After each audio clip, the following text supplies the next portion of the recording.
ॐ श्री परमात्मने नमः। अथ 12. अर्जुन उवाच एवं सततयुक्ताये भक्तास्त्वां पर्युपासते ये चाप्यक्षरमव्यक्तं तेषां के योगवित्तमाः।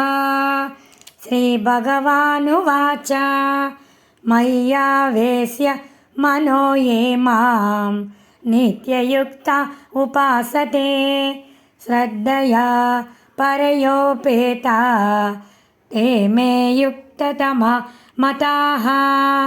ये त्वक्षरमनिर्देश्यम् अव्यक्तं पर्युपासते सर्वत्र गमचिन्त्यं च कूटस्थमचलं ध्रुवम्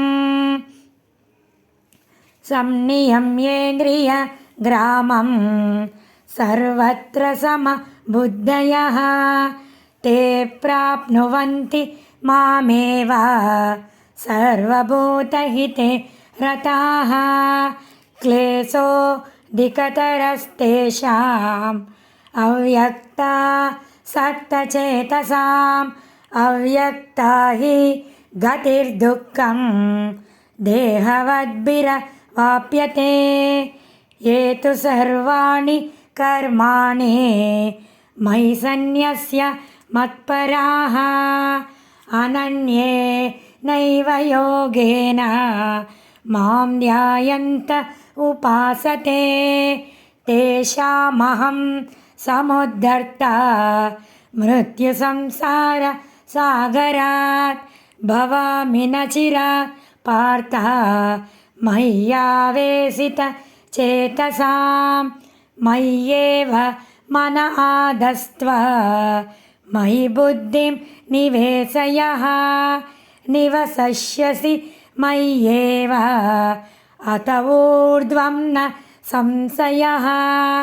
अथ चित्तं समादातुं न शक्नोषि मयि स्थिरम् अभ्यासयोगेन ततो मामिच्छाप्तुं धनञ्जयः।